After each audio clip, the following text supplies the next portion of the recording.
வாங்காத இந்த கோயம்புத்தூர்ல இப்ப தெற்கு தொகுதி பயங்கர செஞ்சுக்குன்னா ஃபுல் செஞ்சு கோயம்புத்தூர் நடந்து நீங்க பார்த்துருக்கீங்களா? அளவுக்கு சாலூர்ல இருந்து வித்தியாசம் அடிக்கிறாங்க.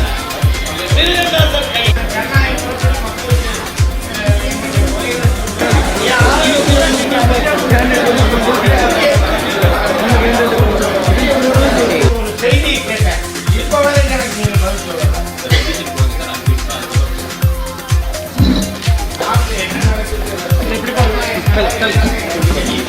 நீங்க சொல்லுங்க.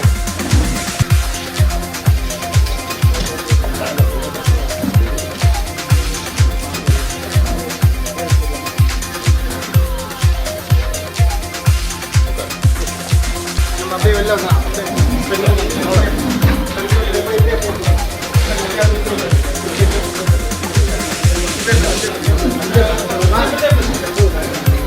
சார், ஜனநாயக முறைப்படி தேர்தல் இங்கே நடக்காது. அதை ரத்து பண்ண சொல்லி தேர்தல் அதிகாரிகிட்ட நான் மனு கொடுத்துருக்கேன். தேர்தல் அதிகாரி இந்த தேர்தல் அதிகாரி மேலே நம்பிக்கை இல்லை. இந்த தேர்தல் அதிகாரி ஒன் சைடாக இருக்கார், போலீஸ் கமிஷனரும் ஒன் சைடாக இருக்கார், அப்சர்வரும் ஒன் சைடாக இருக்கார். தேர்தல் ஆணையமே இவங்களுக்கு சப்போர்ட்டிங்காக இருக்குது. நாங்கள் பிடிச்சி கொடுத்த ஆளுகள் மேலே கூட கேஸ் போடுறது இல்லை.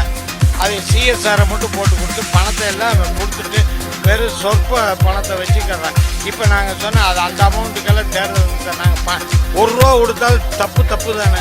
அதில் என்ன ₹1 கோடி, இன்னைக்கு காலையில் கூட 30 கோடி பிடிச்சிருக்காங்க. பிளைன்ஸ் கோடு பிடிச்சது அழகப்ப செட்டி வீதியில். என்ன பண்ணீங்க? அது வெளியிலே தெரியல. இன்னைக்கு ஒவ்வொரு கவுன்சிலர் வீட்லேயும் பணம் கொடுத்துட்ருக்காங்க. லெக்சர் போட்டு கொடுக்குறாங்க சார். ஒரு போலீஸ் இது வரைக்கும் ₹1 பிடிச்சேன்னு ஏதாவது கேஸ் வந்துச்சா சார்? 8 கேஸ் நாங்களும் என் நிர்வாகிகளும் பாரதிய ஜனதா கட்சியை சேர்ந்த நண்பர்களும் சேர்ந்து தான் சார் பிடிச்சி கொடுத்தோம். இன்னைக்கு வரைக்கும் அவங்க எஃப்ஐஆர் போட மாட்டேங்கிட்டாங்க சார். அப்போ என்ன சார் இந்த அதிகாரிகள் நம்பி நாங்கள் தேர்தலை சந்திக்கிறது? மிரட்டுறாங்க சார். பணம் வாங்கினா எங்களுக்கு ஓட்டு போடலன்னா அந்த கேமராவை கண்டுபிடிச்சிடும். அப்போ இந்த இதெல்லாம் அதிகாரி சொல்லாமல் அவங்களுக்கு எப்படி சார் தெரியும்? கரூர்காரங்களுக்கு வாங்காதவனே மிரட்டுறாங்க சார். வாங்கினவனையும் மிரட்டுறாங்க, வாங்காதவனையும் மிரட்டுறாங்க. எத்தனை ஃபோன் கால் வருது? ஏன்னா நாங்கள் பணம் வாங்கட்டாலும் பணம் வாங்கினா தப்புன்னு நாங்கள் தெரிஞ்சு வேண்டான்னா பணம் வாங்கல நீ ஓட்டு போட்டுருவியான்னு மிரட்டுறாங்க சார். Rowdy sir. நான் இப்போ தான் கமிஷனரை போய் பார்க்க போகிறேன். உங்களுக்கே வந்துச்சா? இப்போதான் கொண்டு போகிறேன். கண்டிப்பாக இருப்பேன். ஒன்றும் இல்லை, வாயில் நடவடிக்கை எடுக்கிறான். இது வரைக்கும் எடுக்கிற என்னுடைய சக்திக்கு நான் வேலை பார்க்குறேன். நான் மக்களை இப்போவும் மனப்பூர்வமாக நம்புகிறேன். இந்த பணம் கொடுத்தனால என்னுடைய கோவை மக்கள், எங்களுடைய கோவை மக்கள் கண்டிப்பாக விலை போக மாட்டாங்க. யார் உண்மையானவங்க, யார் உழைப்பாளின்னு ₹1 போட்டால் ஒரு ₹10 சம்பாதிக்கத்தானே ஆசைப்படுவான். அப்போ அவர் ₹5 கொடுக்குறாருன்னா நாளைக்கு 5000 கோடிக்கு அதிபதி ஆவார். அதுக்காகத்தான் இது இருக்குது.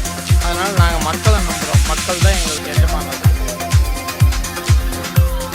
ரத்து பண்ணணும்னு சொல்லி தான் நான் கொடுத்துருக்கேன். ரத்து பண்ணணும், சும்மா நடத்துவோம். அப்புறம்